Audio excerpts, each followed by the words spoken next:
Assalamualaikum warahmatullahi wabarakatuh, sobat-sobatku sekalian dari Sabang sampai Merauke.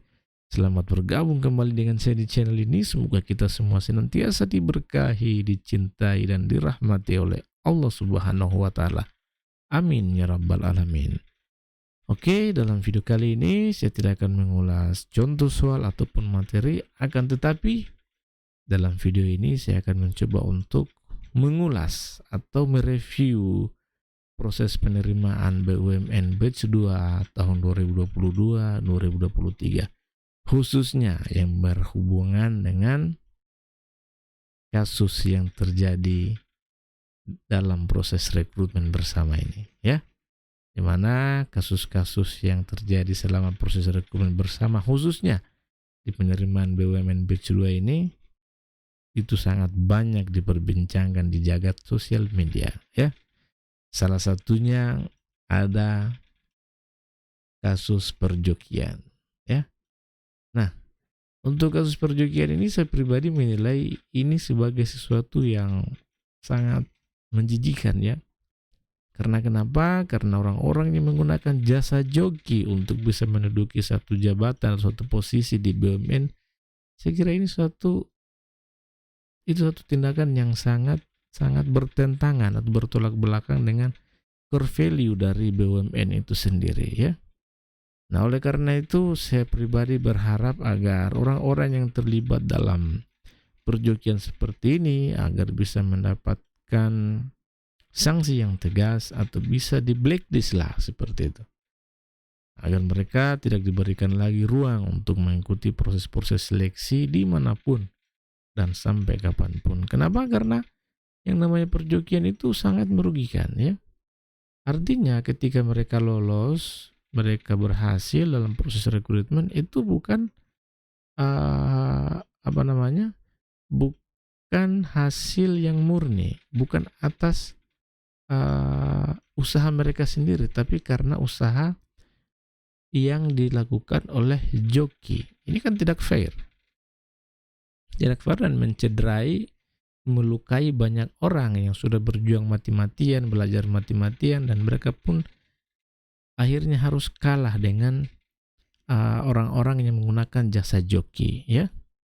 Oke, ini kasus yang pertama, perjokian. Kemudian yang kedua terkait dengan kebocoran soal ujian. Sampai saya buat video ini, saya tidak saya tidak sampai kepikiran bahwa soal ujian untuk rekrutmen bersama itu bisa bocor dan disebarkan melalui forum-forum yang berkedok bimbel, ya. Kira hal semacam ini patut untuk dibinasakan seperti itu, ya.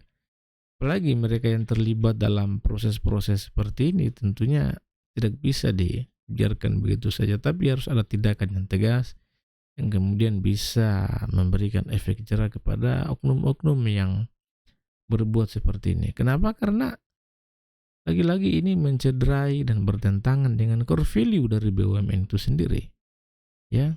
Tidak bisa kita bayangkan ketika di luar sana banyak peserta, ratusan mungkin ribuan peserta yang berjuang dengan cara mereka sendiri, ya, belajar, beli buku, ataupun misalnya melatih diri setiap hari, kemudian harus kalah dengan orang-orang yang hanya bermodalkan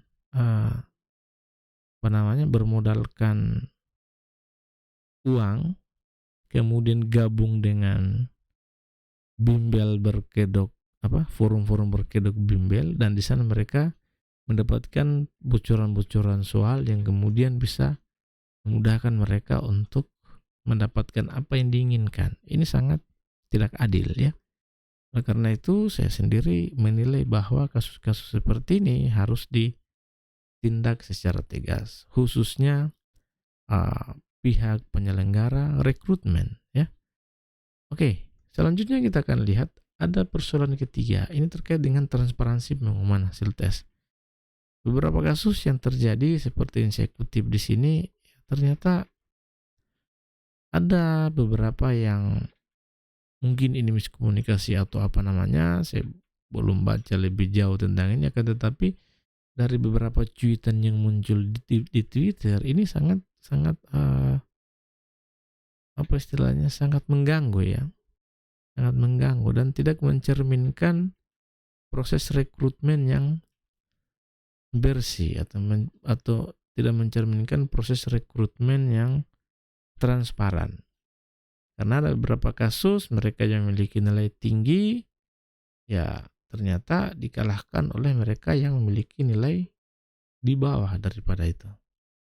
Ini tentunya harus ada perbaikan yang perlu dilakukan oleh pihak penyelenggara tes sehingga kasus-kasus seperti itu tidak terjadi, agar ke depan semua orang percaya dengan proses rekrutmen seperti ini.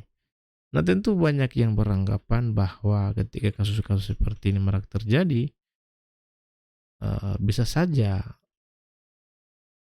pelaksanaan tes BUMN batch 2 ini harus diulang ya.